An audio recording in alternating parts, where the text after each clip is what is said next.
All right, I think it's time for another quick update. The MR2 VR6 is sold, but now we have to strip it down and possibly even the engine because the guy who bought it, by the way, as we said, it was sold before we actually finished it. That's the last one. So yeah, next one. If we're ever gonna build the next one, don't wait because yeah, too late now.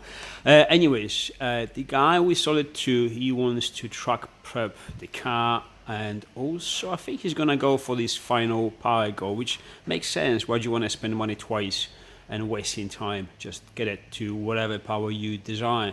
And beauty of the VR6 turbo is literally whatever you design. You know, if you want to 1,000 brakes, it's going to be 1,000 brakes. But this, I'm expecting this is going to be already quicker than Steve's one because, well, I don't know. I don't want to say anything because we're not actually sure yet to what spec we're going to build the engine. But however, anyways, the update is about the wiring loom because, as you know, I stopped making those hybrid wiring looms. I wanted to stop doing that for ages, but we had to keep it going because we had so many orders, and to be honest, I can't give you all the swap kit. Like, you know, this for example is a VR6, but 1.8 VR6, VR5, sorry, VR5.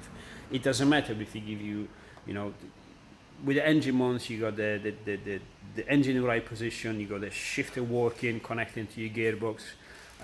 We give you drive shafts, we give you all the stuff, and you're ready to go. But you have to fire the engine out. To fire the engine out, everything has to work. ECUs and electrics and the dash and everything. So, you know, that is a very important part of the swap. I know how difficult and costly it is to do the custom wiring loom if you go to an electrician, auto electrician, with a different engine in a chassis that was never designed for that engine, especially when you go from Volkswagen to Toyota. Two different settings, two different mentalities of how to build electrics and all that stuff. So we had to supply it. For us, business-wise, I have to be honest, it was a pain in us. It wasn't, you know, it's just not really good for business. But again, you know, in order to have everything complete, we had to. And same, for example, for the drive shafts, we literally make nearly no money on them because they are expensive. We opted to, you know, making very little profit just to make it, you know, okay for us to do it, but get the quality of them instead of profit, because I would rather no one breaks the drive shafts, and instead of, you know, we're making lots of money, but we have a lot of replacements to do. So that's the business wise of it. And it's been some time now. I've been working on the prototype, which is finished. I've tested it on the 1.8, I've tested on the VR6, and now I've tested on the VR5, mine, and everything works good. I'm gonna show you in a minute. Lead times, I'm still not sure on our manufacturer because we made a deal with someone who's gonna build them for us. A company, everything brand new, obviously, but holidays, they're not there, blah blah. We still keep talking. They're still looking for, you know, some suppliers of some of the plugs, because again we need German stuff and the Japanese stuff, so it's more complicated than you may think.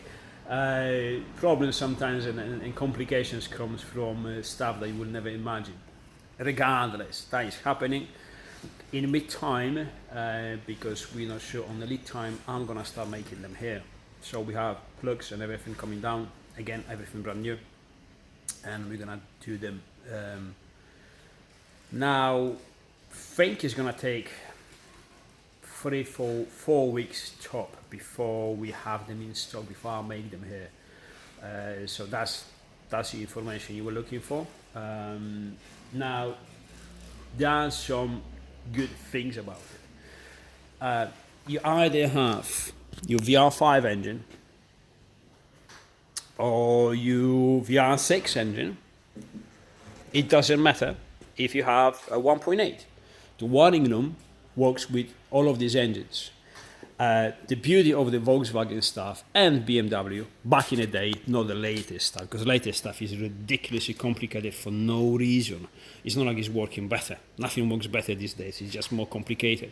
There's nothing we can do because that's how the manufacturers do it. That's why mechanics don't want to work on the cars anymore, because it's just everything is ridiculous. But this is still from the kind of golden era, the Mark IV Golfs and Volkswagen from those years when everything actually made sense, and they actually try not to complicate their lives. So believe it or not, but the way they design the wiring rooms on the VR5, VR6 engines and 1.8 20 valve ones is actually not that different. Although they use different ECUs, this one uses, the VR5 and 6 uses 7.1 ECU, the 1.8 use 7.5, so the newest generation. And also the 1.8, has the map sensor. The VR5, VR6 doesn't have the map sensor, only works on the map sensor and the lambdas. So there are some differences, but the ideology, the way they design the wiring room, allows me to have one adapter for all three of these engines, which is great. That's a good news. Why is it good news for you? Well, depends. You change your mind, there you go. Plus, the good news for you is that this way we can lower the manufacturing costs. The lower our costs, the lower are your expenses. So there you go. I'm going to show you the way I've designed this wiring room. Now this is only just a prototype. It's a dirty one. It's got obviously all plugs and all this stuff because again, as we modify a few times, the lengths of everything, etc., etc. So let me explain. First of all, this could be much, much smaller. All this plug could be very close to each other, etc., etc. Now, it's very simple how you plug it in, because you plug that side to your Volkswagen, that plug is to your Volkswagen wiring room, these two go to your other ECU, these two go to your other body, because there's two plugs there. Now is your OBD port, which for diagnostics and remapping.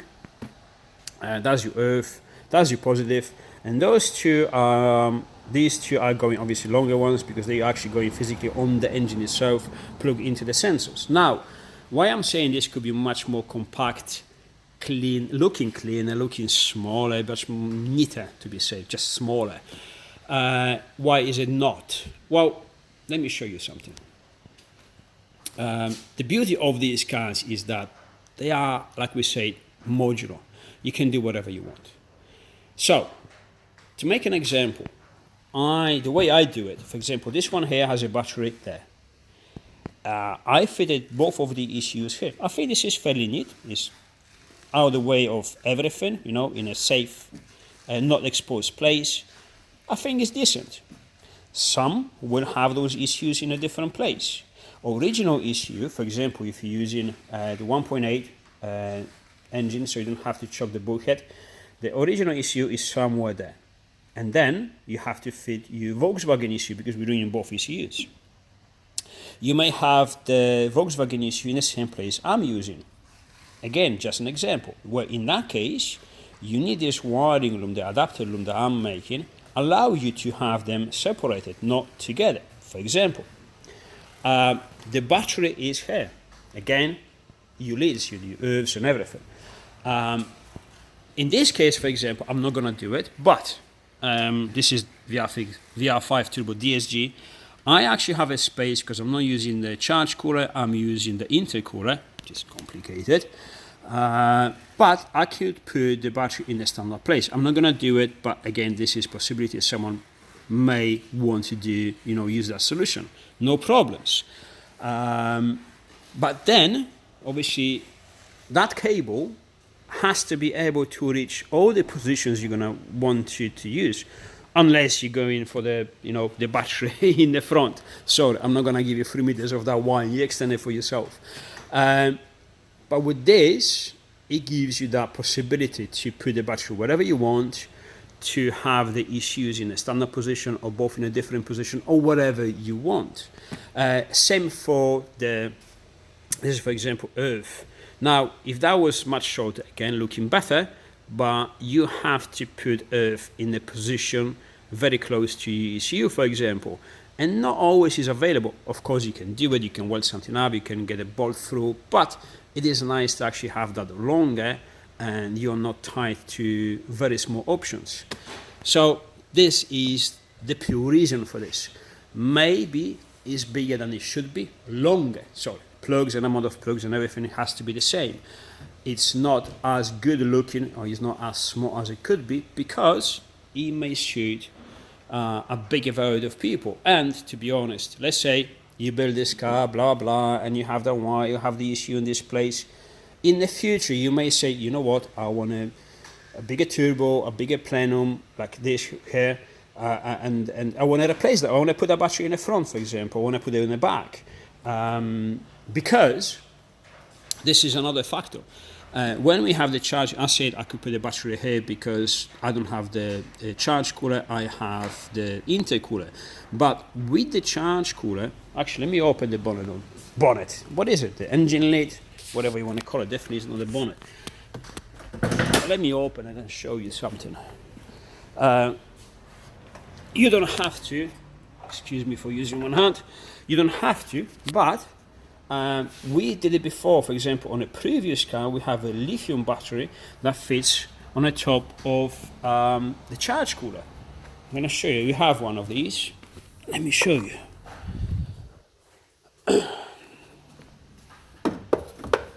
And it fits there perfectly. Look, it's awesome. And because the charge cooler is mounted on the chassis, actually not on the engine, it doesn't have any movements. So this is a perfect place to put a lithium battery if you want to have it in a standard place. So even that is possible. You know, this is what I'm saying for saying these are modular, and you have the choice to do whatever you want. Oh, good morning. And so I think that's it. Oh, as we hear, I'm explaining the wiring room. People asking when and all the stuff, so I explain it.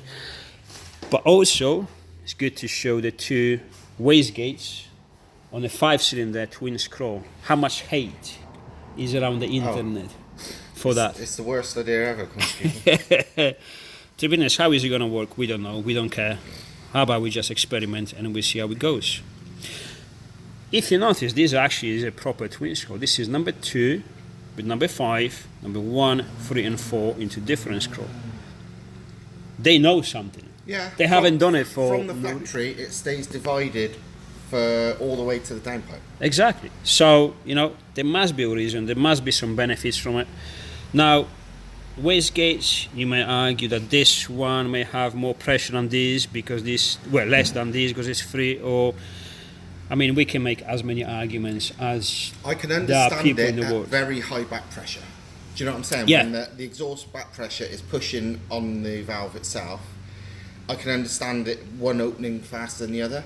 But on most setups, the wastegate, you know, the actual spring pressure will be opening it. The boost, as in how it should be opening, Yeah, exactly. will be doing the job anyway. So I don't think back pressure actually makes any difference. Plus, even if there is a tiny bit of difference, what will that cause? Exactly. Especially on, well, no turbine housing is equal flow both, Exactly. both scrolls. Exactly. Just what people don't understand is that you look at, no, how can it be? It's impossible. The two screws that are actually inside the housing there, Why are they they are different not sizes? they are not identical. They're far from identical. Far from identical. So even if there is a difference, so what? Yeah, this is no different to equal length manifolds and stuff. Yeah. Yes, technically, you know, theoretically, there it helps, but it's not the be all and end all. Hey, Christ, listen. you know how different the ports are. Plus, we know this turbo will never spool because we have 25 meters of massive boost pipes going through all the car. The internet told us that doesn't work. You know, so the internet says it doesn't work, and does it work? All my stuff's CGI and animation and all that kind of shit, yeah. So you're always on boost, but yeah. So, anyways, that's it. The most important information was the wiring looms. Well, the bike is there because that's my seat, because my wrist is still not working. I mean, it's working, but I'm still not able to ride the bike, and I miss it so much that I put it down every morning, so at least I can sit on it. That's how stupid I am. Anyways,